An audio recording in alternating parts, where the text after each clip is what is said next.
우리 말씀 읽을까요? 시편 1편을 오늘은 딱 펴놓으세요. 시편 쪽에. 제가 그 군데군데 써놨거든요. 1, 2, 3, 6, 11, 12 같이 읽을까요? 시작. 복 있는 사람은 오직 여호와의 율법을 즐거워하여 그의 율법을 주야로 묵상하는도다. 그는 시냇가에 심은 나무가 철을 따라 열매를 맺으며 그 잎사귀가 마르지 아니함 같으니 그가 하는 모든 일이 다 형통하리로다. 무릇 의인들의 길은 여호와께서 인정하리로다. 여호와를 경외함으로 섬기고 떨며 즐거워할지어다. 그의 아들에게 입맞추라. 여호와께 피하는 모든 사람은 다 복이 있도다. 아멘. 지금 여기 계신 분들 그리고 처소에서 지금 함께 예배드리고 있는 모든 분들 다 우리는 복 있는 자들로 믿습니다. 정말요. 진정으로 마음 중심으로부터 하나님 저는 진짜 복 있는 자예요. 복 받은 자예요. 그래서 정말 오늘 그 고백이 다시 새롭게 되기까지 오늘 이제 시편 1편, 2편을 한번 같이 은혜를 사모하는데요. 마침 6월 달에 들어서 어제까지죠. 어제까지 시편 1편부터 11편까지가 큐티 내용이었어요. 그래서 이걸 꼭 이 큐티 내용에 제가 맞춰서 이걸 꼭 보고 싶고 다음 주는 11편을 한 번 더 보고 계시록 19장으로 넘어가려고 하는데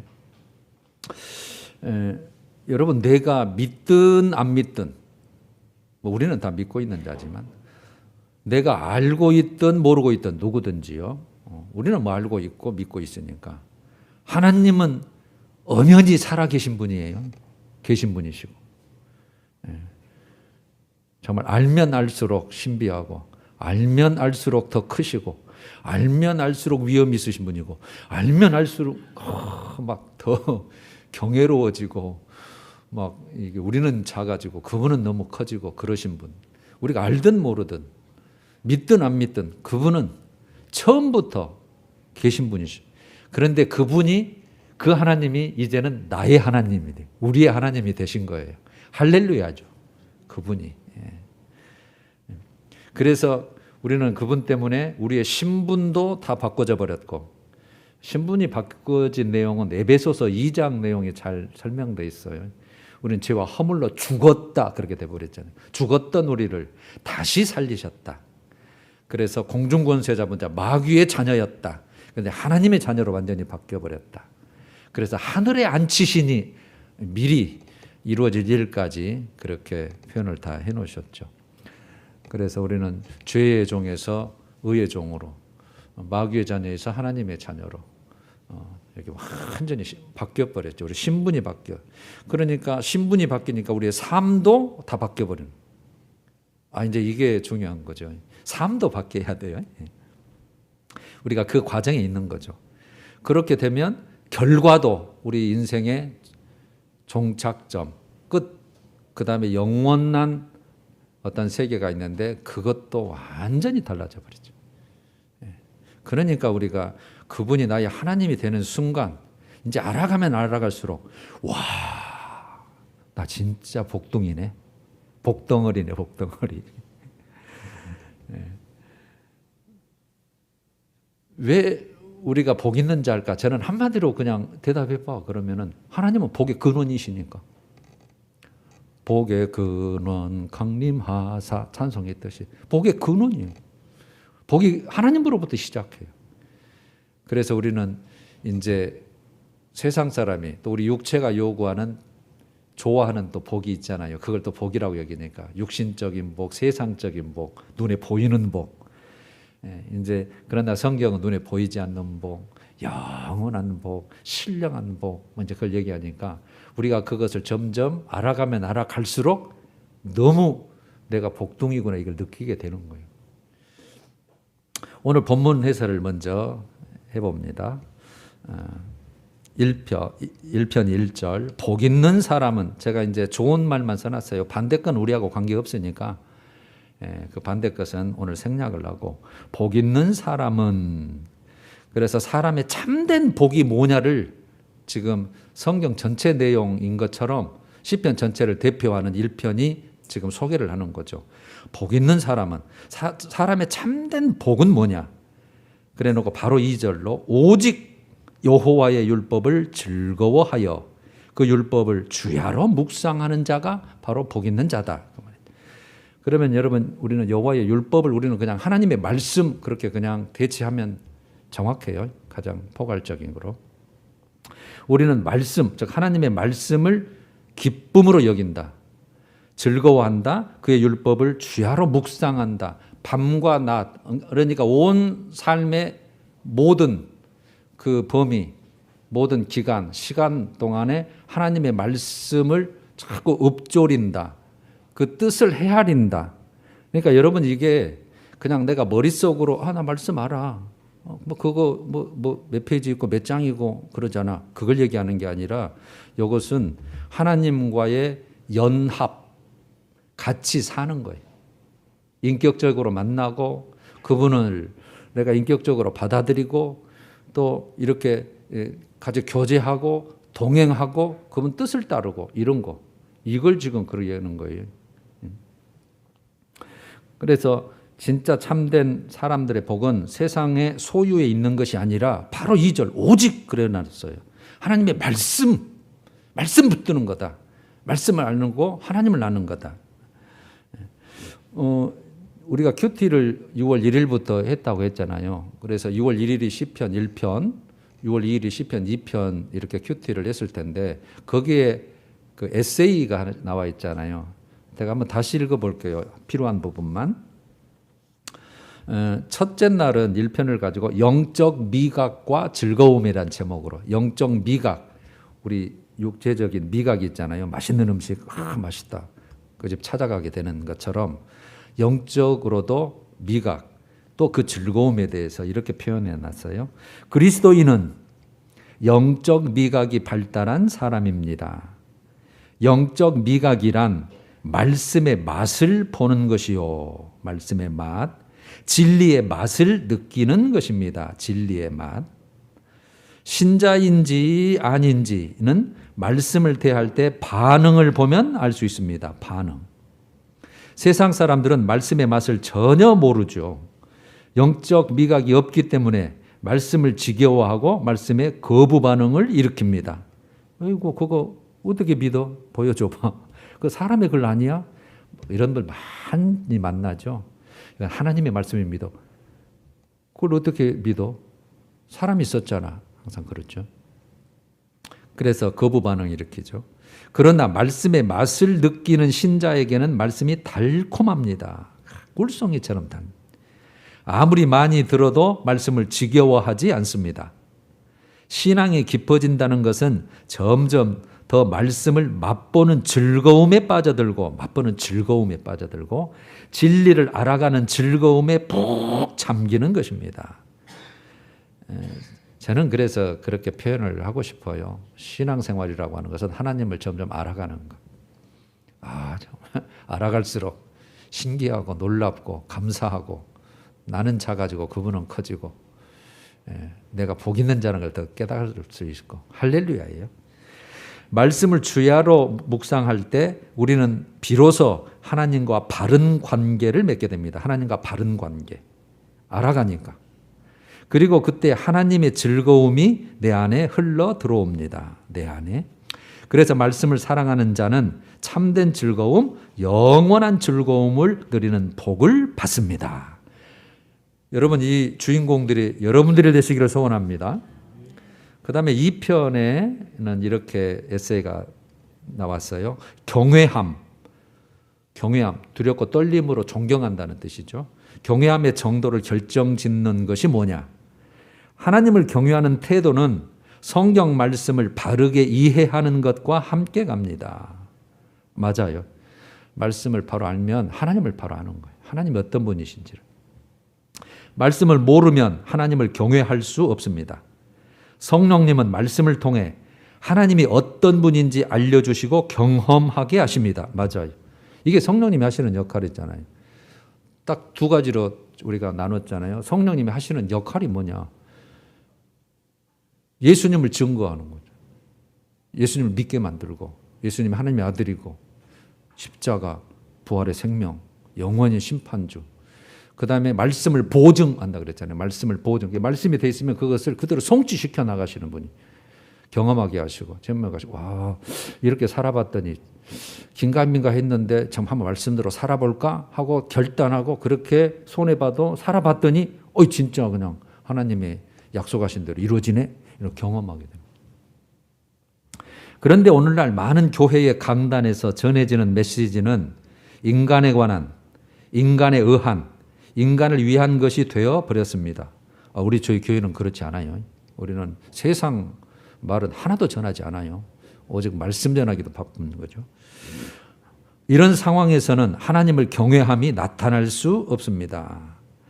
말씀은 우리 삶을 향상시키거나 우리 기분을 좋게 해주는 것이 아니라 오늘 기도 중에도 우리 기분을 좋게 해주고 막 들뜨게 만들고 그게 아니에요.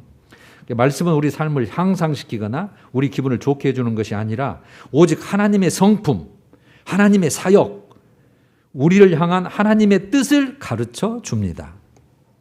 말씀을 통해 하나님의 구원의 은혜를 알고 깨달을 때 우리 심령은 하나님을 향한 참된 경외감으로 충만해질 것입니다.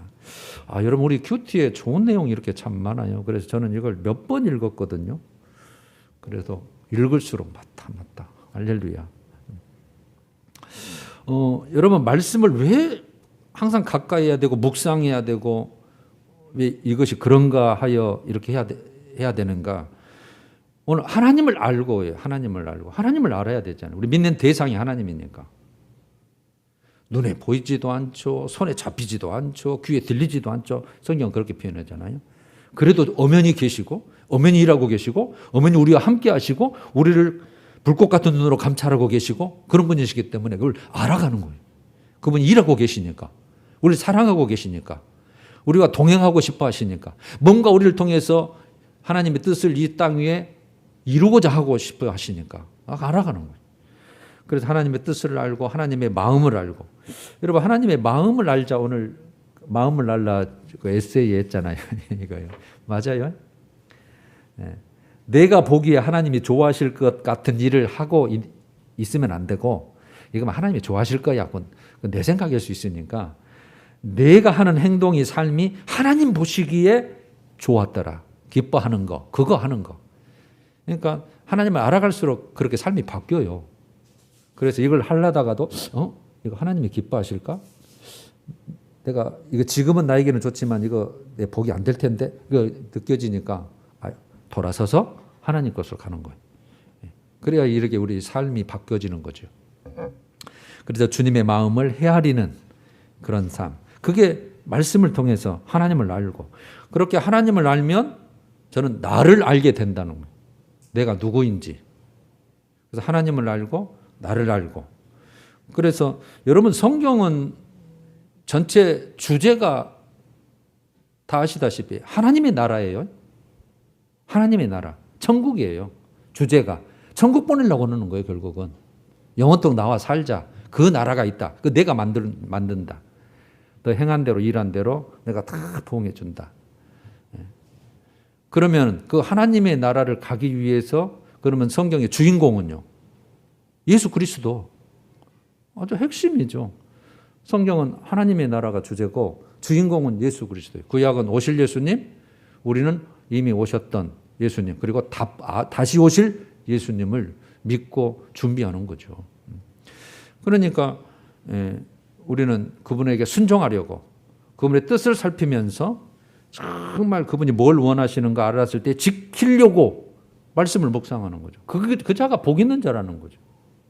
세상에 소유에 있는 것이 아니고.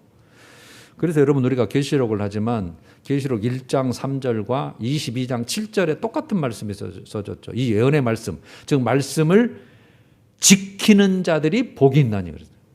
말씀 지키는 자가 복이 있어요. 22장 7절도 마찬가지예요. 이 말씀을 지키는 자는 복이 있으리라. 그리고 성경이 끝나버려요. 할렐루야죠. 그래서 우리가 항상 말씀대로 살면 좋겠다. 살아라. 그렇게 항상 요구를 받는 거죠. 그랬을 때에 3절 우리 성경으로 돌아가서 그는 시냇가에 심은 나무가 철을 따라 열매를 맺으며 그 잎사귀가 마르지 아니함 같으니 이거는 다 알죠 우리가. 시냇가에 심은 나무, 광야에 심은 나무하고 시냇가에 심은 나무 이거는 차원이 다르죠.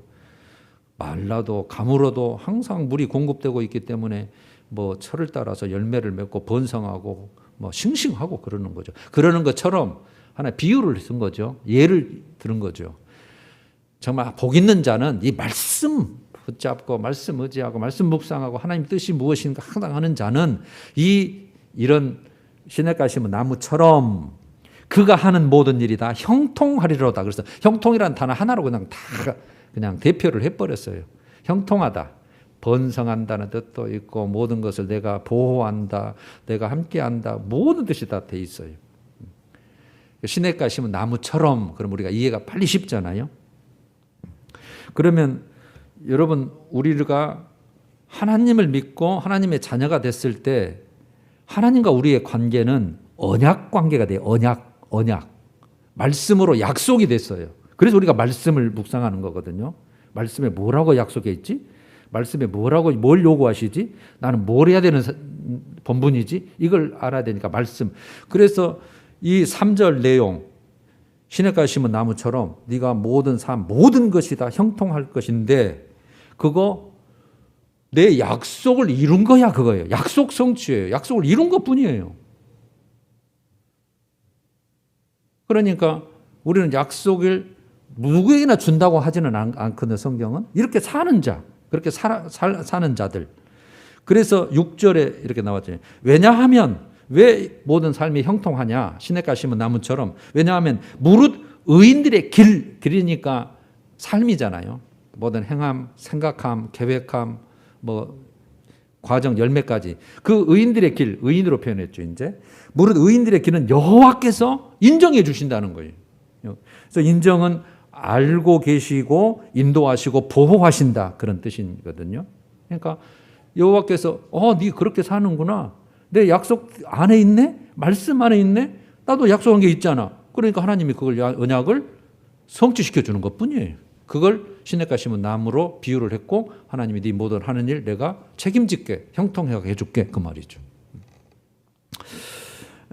그래서 의인들의 길에 이 삶을 하나님이 인정하신다. 순종하는 자에 대해서 나는 언약을 다 이루어 준다. 여러분 오늘 여기에서 두 가지 우리가 그 제목이라 할까요? 누구와 함께 하느냐는 거죠. 진짜 복된 사람은 누구와 함께 하느냐. 우리는 말할 것 없이 하나님과 함께 해야죠. 하나님과 함께 하는 자. 모든 인생을 하나님께 함께 하는 자. 그러면 하나님과 함께 하는 방법, 함께 하는 그 모습이 뭐냐. 그래서 말씀으로 이렇게 2절로 들어왔잖아요. 이게 뭘 즐거워하느냐는 거죠. 뭘 즐거워하느냐. 여러분 어떤 사람을 알려면 그 사람이 뭘 좋아하는지 뭘 싫어하는지 알면 그 사람을 되게 파악을 하잖아요. 진짜 그리스도인은 뭘 즐거워하는지 진짜 저분이 그리스도인이구나. 하나님의 사람이구나. 하나님의 자녀구나. 뭘 즐거워하는지를 알죠. 그런 자에게는 하나님이 3절에 형통이라는 단어로 하나님이 보상한 거죠. 하나님의 약속이죠. 그러니까 우선은 뭐예요? 진짜 복 있는 자의 우선순위가 받아서 복이 있는 게 아니라 말씀으로 즐거워하고 항상 그걸 헤아리고 하나님은 뭘 원하시는가? 난 어떻게 살아야 되는가? 그것을 날마다 생각하고 묵상하는 그게 우선이 될 때에 3절에 형통하고 그 길을 주님이 6절에 인정하신다. 이렇게 순서가 되어 있는 거예요. 여러분 우리는 전체 순서를 안 바꿔야 돼요. 그래서 우리가 지금 출애굽기를 계속 이제 큐티를 또 오늘부터 돌아갔잖아요. 출애굽기 19장 5절에 이스라엘 백성을 이렇게 애굽에서 끄집어냈을 때 가장 주님이 핵심적으로 약속한 게 너희들이 내 언약을 지키면 그러면서 이제 말씀을 주잖아요. 시내산에서 호렙산에서 말씀을 모세를 통해서 주는데 십계명은 직접 하나님이 온 백성이 듣도록 주셨고 나머지는 다 무서우니까 모세여 당신이 가서 다 듣고 우리에게 전해주세요. 그래서 나머지 말씀은 모세가 받고 전해준 건데 거기서 내 언약을 지키면 너희들이 내 소유를 삼겠고 너희를 제사장 나라를 내가 삼겠고 또 거룩한 백성이 되게 하리라. 그 약속이거든요. 그 말씀 우리는 베드로전서 2장 9절 내용이에요. 너는 택하신 족속이다. 왕 같은 제사장이다. 거룩한 나라가 될 것이다. 그 소유된 백성이다. 이렇게 똑같이 옮겨놓은 거예요. 동일한 하나님이시니까. 그럴 때는 그 전제가 뭐였어요? 말씀을 지키면, 내 언약을 지키면 그렇게 돼 있죠. 그래서 항상 말씀인 우리가 가까이 하고 하나님의 뜻을 헤아리고 하나님을 알아가고 내 본분을 깨닫는 거예요. 그래서 누구와 함께 하느냐, 뭘 즐거워하느냐. 여러분 이제 2편을 제가 같이 묶어놨는데 1편은 각 개개인들에게 정리를 해놓은 것이고 2편은 나라와 민족에 대해서 해놓은 거거든요. 2편 잠깐 봐봐요. 그래서 2편을 제왕시 또는 메시아시라고도 해요. 어찌하여 이방 나라들이 분노하냐, 어찌하여 이방 민족들이 헛된 일을 꾸미냐. 세상의 군왕들, 즉 왕들이죠. 통치자들이 여호와와 그의 기름 부음 받은 자. 여기서 이제 기름 부음 받은 자는 구약적으로 봤을 때 왕을 말하거든요. 왕을 하나님의 대리 통치자로 이스라엘 백성을 위해서 세우는 거예요. 기름 부어서 세우잖아요. 그러니까 이 기름 부은 자를 대적하냐. 그러니까 기름 부은 자를 왕을 대적하는 것은 이스라엘 대적하는 것이고 이스라엘 대적하는 하나님을 대적하는 건 이제 그렇게 연결이 되거든요. 그래서 그들이 이방 나라들이 그 맨 것을 끊고 그의 결박을 벗어버리자. 그랬더니 4절이 표현이 너무 재밌잖아요. 저는 이 글을 읽을 때마다 저도 함께 한번 웃어봐요. 한번 읽으면 눈에 한번 들어오면 같이 읽어볼까요? 시작. 하늘에 계신 이가 웃으시며 주께서 그들을 비웃으시리로다. 웃어버리죠. 지금은 득세하고 지금은 지들이 제일 잘난 것 같고 복받은 것 같고 아이고 예수 너 믿은 것들 나보다 나은 게 뭐냐 이러기도 하고 그런 모습이지만 하나님을 웃어버린, 비웃어버린, 코웃음 치는 거예요. 여러분들의 심정은 어떤가 모르겠어요. 저는 100% 저는 이해를 하겠어요. 결말을 알잖아요. 그때의 분을 바라며 진노하사 그들을 놀라게 이르시기를 내가 나의 왕을 내 거룩한 산 시온에 세웠다 하리로다 해놓고 7절에 왕을 세웠을 때 이렇게 표현하는 거예요. 너는 내 아들이라 오늘 내가 너를 낳았도다. 그러니까 왕을 내 아들, 오늘 내가 너를 낳았다. 이게 상속자잖아요, 아들이면. 그래서 하나님의 통치권, 하나님의 권세를 부여받은 것을 의미하는 건데 다윗 혈통이 왕으로 세워지잖아요. 그런데 결국은 이 종착지는 예수 그리스도를 말을 해요. 기름 부은 자, 나의 아들, 내가 너를 낳았다. 그래서 예수님이 세례 받을 때에 하늘의 음성이 나서 이는 내 아들이다. 또 변화산상에서 예수님이 죽으실 것에 대해서 모세와 엘리야하고 말씀하실 때 이는 내 아들이라. 너희는 그의 말을 들으라. 그래서 똑같이 말씀을 인용하셔요. 거기 나와요. 그래서 결국 종착지는 예수 그리스도지만 그 이스라엘 땅으로 봐서는 왕을 세웠을 때에 이렇게 표현을 하는 거예요. 그래놓고 8절에 네 소유가 땅 끝까지 이르리로다. 맞죠? 다 예수님 하나님 땅이니까. 그래서 네가 철장으로 그들을 다 깨뜨리고 다 부수리라. 우리는 계시록 하니까 너무들 알잖아요. 나중에 싹 깨서버리고 하나님의 왕국 메시아 왕국을 세우게 되니까 종착지는 예수 그리스도예요. 10절 그런즉 군왕들아 통치자들아 너희는 교훈을 즉 경고를 받을지어다 해놓고 11절 12절을 제가 오늘 실어놨잖아요. 그러니까 이방 왕들아 통치자들아 민족들아 너희들이 생명의 복을 얻으려면 정말 복으로 나아가는 길이 뭔 줄 아느냐? 그 길이 바로 여호와를 경외함으로 섬기고 예배하고 떨리는 마음으로 그를 찬양할지어다 즐거워할지어다 이렇게 표현했거든요. 그러니까 너는 여호와를 경외함으로 예배하고 정말 두렵고 떨리는 그런 마음을 가지고 너를 하나님을 찬양하고 즐거워해라. 그게 네가 진짜 생명을 얻는 길이고 복 받는 길이다. 그래놓고 그렇지 않는 자는 이제 12절에 했는데 그 앞에 그의 아들에게 입맞추라 그랬잖아요. 그 왕이에요. 이제 이스라엘 백성 구약 때는 왕에게 입맞추란다는 말은 내가 당신하고 함께 합니다. 내가 당신의 정말 그 절대 복종하겠습니다. 그리고 주종 관계를 이루는 그 뜻이에요. 그러니까 이스라엘 왕들에게 복종하라는 뜻이죠. 그러나 우리는 이 아들을 예수 그리스도 봤을 때는 그의 아들 예수 그리스도에게 입맞추라. 우리는 다 그런 자잖아요. 그랬을 때에 마지막 여호와께 피하는 모든 사람은, 그래서 피하다로 되어 있는데 의지하는 모든 사람이에요. 여호와를 의지하는 모든 사람은 다, 모든 사람은 다 복이 있도다 이렇게 됐어요. 그래서 1편과 2편은 동일한 내용이에요. 동일한 내용. 복 있는 사람이 어떤 사람이냐. 그래서 말씀, 그 다음에 하나님께 피하는 자, 의지하는 자, 이방 왕들 앞에 온 세상에 대해서 선포하는 거예요. 자, 그러면 여러분 이것하고 동일한 말씀이 예레미야 17장에 있어요. 동일한 내용이. 예레미야 17장 한번 찾아봐요. 1077페이지. 구약 1077, 1077페이지. 17장 5절.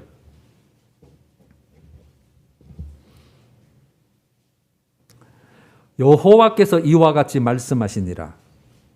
무릇 사람을 믿으며, 뭘 누구를 믿어요? 사람 믿어요. 육신으로 그의 힘을 삼고, 이 세상 것, 육신으로 그의 힘을 삼고 마음이 여호와에게서 떠난 그 사람은 한마디로 저주를 받을 것이라.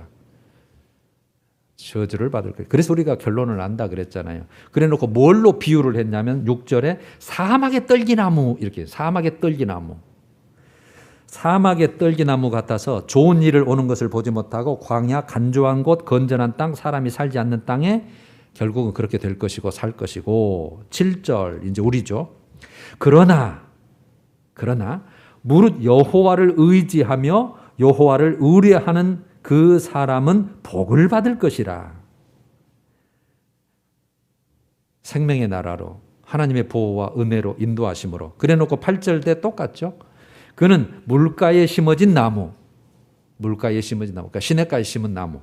물가에 심어진 나무가 그 뿌리를 강변에 뻗치고 더위가 올지라도 두려워하지 아니하며 그 입이 청청하며 가무는 해에도 걱정이 없고 결실이 그치지 아니함 같으리라. 그리고 딱 비유를 해놨어요. 대조를 해놨어요. 여호와를 경외하는 자와 세상을 의지하고 사람을 의지하고 그거 바라보는 자들. 그래놓고 결론으로 10절에 이렇게 해놨죠. 나 여호와는 심장을 살피며, 심장 마음을 살피며란 말이에요. 나 여호와는 마음을 살피며 폐부, 감정을 시험하고 각각 그의 행위와 그의 행실대로 보응한다. 그래서 여러분 하나님이 살피고 우리 행위대로 다 알고 계셨다가 나중에 다 갚아주시니까, 그래서 우리가 말씀을 오늘 1편 2절처럼 묵상하고 그분이 뭘 원하는지, 그분은 어떤 분인지, 나는 어떻게 살아야 되는지, 그래서 자꾸 말씀을 보고 말씀이 이렇게 돼 있네, 나와 생각이 다르네, 야 이런 것도 있었어. 그래서 항상 밤낮으로 기회 있을 때마다 살피고 읽고 나를 정말 깨닫고 그렇게 살아야 되겠구나 다짐하고 하나님 도와주세요 기도하고 사모하고 그러는 거예요. 그게 신앙생활이에요. 그게. 여러분 이제 구약의 복과 신약의 복은 반드시 여러분 꼭 정리를 해 주셔야 돼요. 구약의 복은 육신적인 복, 이 세상의 복, 가나안 땅의 복을 가지고 설명을 해요. 알기 쉽게 어린아이 대하는 것처럼. 그러니까 어린아이는 바로 잘하면 사탕 하나 주고 못하면 군밤 하나 때려야 알아듣잖아요. 말로 해갖고 못 알아들으니까. 그런데 동일한 하나님이신데 신약 백성은 이 복의 개념을 뭘로 돌려놔요? 육적인 복을, 육신적인 복, 세상적인 복을 설명을 영적인 복, 영원한 복, 신령한 복으로 딱 돌려놓으셔요. 예수님부터 바로 산상설교 마태복음 5장부터 그러시잖아요. 심령이 가난한 자는 복이 있나니, 애통하는 자는 복이 있나니, 온유한 자는 복이 있나니, 그 다음에 의에 줄이고 목마른 자는 복이 있나니, 긍휼히 여기는 자는 복이 있나니, 마음이 청결한 자는 복이 있나니, 화평케 하는 자는 복이 있나니, 의를 위하여 핍박받고 박해받는 자는 복이 있나니, 싹 바꿔놔 버리잖아요. 돈을 버는 자는 복이 있나니, 부자 된 자는 복이 있나니, 뭐 관직을 간 자는 복이 있나니, 이게 아니고 딱 바꿔놔요. 근데 누가복음에도 똑같아요. 그게 6장 20절부터 23절에 그것을 사복 이렇게 됐는데, 이렇게 돼. 가난한 자는 복이 있나니 하나님의 나라를 얻을 것이다. 줄인 자, 이렇게 이제 표현을 했죠. 줄인 자, 육신적인 줄인 자를 얘기 아니라 줄인 자는 배부를 것이요. 뭔가 하나님의 은혜로 기쁨으로 충만함으로 또 결국은 나중에 뭐 종착지에 가서는 생명수 생명나무를 모르니까 배부를 수도 있지만 그렇게 하나님의 모든 은혜와 복을 주신다는 의미죠. 배부를 것이요. 그다음에 우는 자는 웃을 것이요. 이 땅 위에서는 울고 고통하고 주님께 막 애통해하면서 그런 그 말씀을 지키고 하는 자는 나중에는 웃는다는 기쁨이 충만한 찬양할 수밖에 없고 그 다음에 박해를 받는 자는 그 내용으로 해다가 하늘의 상급이 클 것이요 이렇게 되니까 전부 영적인 복으로 영원한 복 하나님이 주시는 복으로 다 바꿔놨어요. 그렇다고 해서 여러분 이 땅의 복을 우리가 멸시하는 게 아니에요. 그건 보너스로 덤으로 주시면 할렐루야 감사하고 안 주셔도 그냥 감사하고 그거 뺏어서 안 주셔더라도 더 하나님을 의지할 수 있다면 또 감사하고 우리는 이렇게 완전히 이렇게 바꿔버린 자예요. 생각 자체가 기준 자체가 바뀌어버린 신약 백성은. 왜요? 우리를 어른 대접해 주니까 성령님 여기서 내가 네 성도니다. 내가 너와 함께한다. 너는 내 거다. 이 정도니까요. 그래서 너는 쫄지도 말고 두려워하지도 말고 걱정 하지 마. 다 나한테 맡겨. 내가 알아서 할게. 그리고 너는 담대하고 세상을 이길 자지 거기에 짓눌려서 그렇게 비굴하게 살 자가 아니야. 자꾸 그 말씀에다 해놓으시잖아요. 그래서 우리가 말씀을 항상 엄마 이런 것도 있네. 와, 내가 그렇구나. 그러니까 말씀이 하나님 것이니까 그 말씀을 깨달을 때마다 읽을 때마다 성령 하나님이 깨닫게 해주셔서 힘을 주시고 막 담대하게 하시고 때로는 기쁨을 주시고 또는 위로해 주시고 담대하게 하시니까 능력을 주시니까 할렐루야 막 그렇게 해서 살 수 있는 거예요. 그래서 우리가 말씀을 묵상하는 거예요. 그 자가 복 있는 자라는 것이에요. 할렐루야. 그래서 여러분 인생의 본분을 저는 항상 전도서 12장 마지막 절을 제가 항상 들거든요. 성경에 그러면 하나님이 그런 분이라면 그러면 인생은 그럼 어떻게 살아야 되냐? 솔로몬이 잠언과 전도서 지혜의 문학이라고 그러죠. 지혜서라고 그러는데 여러분 한번 펴봐요. 959페이지예요. 구약 959페이지 전도서 마지막 12장 13절 12장 13절 찾으셨나요? 그러니까 전도서는 1장 2절부터 이렇게 시작하잖아요. 들어보세요. 헛되고 헛되며 헛되고 헛되니 모든 것이 헛되도다. 대충 산 사람이 그 말을 하면은 무엇이 그래야 그러겠는데 솔로몬은 그 당시에 최고로 하나님이 부어주신 복 가운데 누릴 것 다 누려봤거든요. 능력도 대단하고 지혜도 대단하고 시, 음악 모든 것을 다 하나님의 복을 다 주셨거든요. 다 누려봤더니 별것 없더라 그 말이 세상 것은. 그래놓고 2절에는 또 이렇게 합니다. 해 아래에서 수고하는 모든 수고가 사람에게 무엇이 유익하냐. 아무것도 아니. 다 지나고 나니까 때가 있는데 다 지나오니까 없어질 것들인데 아무 없고 무익하더라. 그래놓고 오늘 12장 13절에 결론을 딱 내는 게 한번 읽어봐요. 찾으셨으면 시작. 일의 결국을 다 들었으니 하나님을 경외하고 그의 명령들을 지킬지어다. 이것이 모든 사람의 본분이라는 거예요. 인생의 본분이 정확하게 나온 이 성구예요. 일의 결국을 내가 다 말했다. 전도서에서. 나도 고백했고 너도 들었지 않냐. 그래서 하나님을 경외하고 그 말씀을 지켜서 살아라. 지키는 자가 복이 있다. 남는 건 그것밖에 없다. 남는 거. 진짜 남는 건 그것밖에 없다. 여러분, 그래서 제가 신앙생활을 하나님을 알아가는 것이라고 했는데 아니요. 하나님 그냥 나를 도와주시는 자니까 나 하고 싶은 거 이루고 싶어. 이렇게 지금 신앙생활을 하는 분들이 이제 그런 과정이 있는 분들이 많을 거예요. 처음에 믿기 시작하면. 내가 포기하고 이것보다 더 중요한 게 있구나. 정말 값진 진주 하나가 그거구나. 다른 보석은 다 내가 그냥 이거 아무것도 아니다. 밭에 감추인 보화를 발견하는 듯이 다 팔아서 그것을 사듯이 이런 삶이 점점 되는 거예요. 성숙한 자가. 그렇지 않으면 이제 맨 세상 것 쥐어들고 하나님도 바라보고 세상 것도 바라보고 그러는. 여러분 이게 다 그런 과정이에요. 여러분들은 이제 신앙생활을 시작했으면 여기 하나님이 여기까지 왔으면 좋겠다라고 만약에 했다고 한다면 여러분들은 처음에 있는 부분도 있고 중간에 분도 계시고 거의 와간 분도 계시고 이미 합격 나는 너만 보면 기쁘다. 이런 분도 있고, 이제 이쪽 시작도 안 하고 이 밖에 있는 분들은 예수 믿는 사람들, 아이고 저것들 그럴 때 하나님이 뭐 하신다고 할까? 비웃음을 저것들 결말도 모르고 불과 유황불못에 들어갈 줄도 모르고 내 앞에 서서 심판받을 줄도 모르고 나를 모르니까. 그래서 우리가 그래서 전도하고 그 영혼을 사랑하려고 우리가 애쓰는 거였죠. 여러분, 그 인생의 본분, 이게 저는 항상 전도서 이걸 그래놓고 14절에 하나님은 모든 행위와 모든 은밀한 일을 이렇게 다 알고 계신다니까요. 그러니까 하나님이 이것까지 알고 계셔? 그러니까요, 이제 사람이 안 보더라도 함부로 할 수가 없는 거예요. 점점 알아가다 보니까. 그래서 하나님은 모든 행위와 모든 은밀한 일을 선악간에 심판하십니다. 보응하신다. 그래서 행한 대로, 일한 대로, 심는 대로예요. 예. 여러분, 그래서 두 번 난 사람은 한 번만 죽고, 제가 이 말로 이제 마치고 싶어요. 두 번 난다. 우리가 거듭난다. 요한복음 3장 3절 5절에 그렇게 되죠. 물과 성령으로 거듭나지 아니하면 하나님 나라 못 본다. 예수님이 니고데모에게 한 말이거든요. 아니 어떻게 거듭날 수 있습니까? 사람이 어머니 뱃속에 다시 들어가야 됩니까? 아니 그 뜻이 아니고 말씀과 성령으로 다시 거듭나 네 신분을 알고 하나님을 믿고 하나님과 함께하는 삶, 그 거듭난 삶. 그런 사람은 두 번 낳잖아. 어머니 뱃속에서 육신으로 한 번 낳고 하나님 안에서 믿음으로 거듭 한 번 더 난 사람은 한 번만 죽어. 우리는 어차피 한 번 죽잖아요. 그러나 한 번만 죽은 사람, 한 번만 난 사람은, 우리는 두 번 난 사람이에요.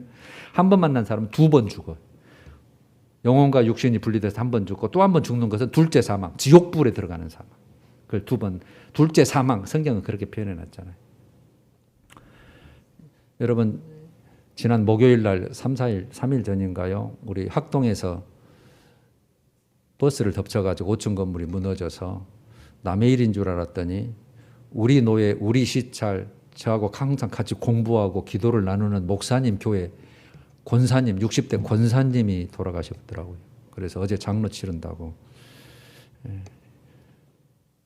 어떻게 그걸 계산이나 했겠어요. 그래서 인생이 별것 없는데 어떻게 잘 살아보려고 조금 있으면 누려보려고 그렇게 기대를 했을 텐데 우리는요, 언제 하나님이 부르실지 모르니까 항상 준비되고 있어요. 다음에 직장 가서 결혼하고 나서 이게 아니에요. 항상 지금이 가장 귀한 금이라 그러잖아요. 지금 잘 믿고 지금 준비하고 지금 말씀 묵상하고 지금 내가 복 있는 자 되는 것이 진짜 참된 복인 줄로 믿습니다. 다음 주에는 11편 피난처. 정말 주님이 또 어떤 분이신지를 한 번 더 나누겠습니다. 우리 찬양할까요?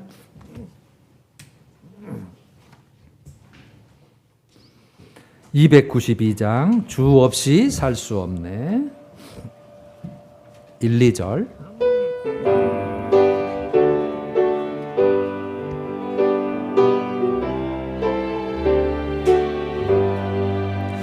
주 없이 살 수 없네. 죄인의 구주여, 그 귀한 보배 피로 나를 구속하소서. 주의 사랑으로 흘리신 보혈이 내 소망 나의 위로 내 영광 됨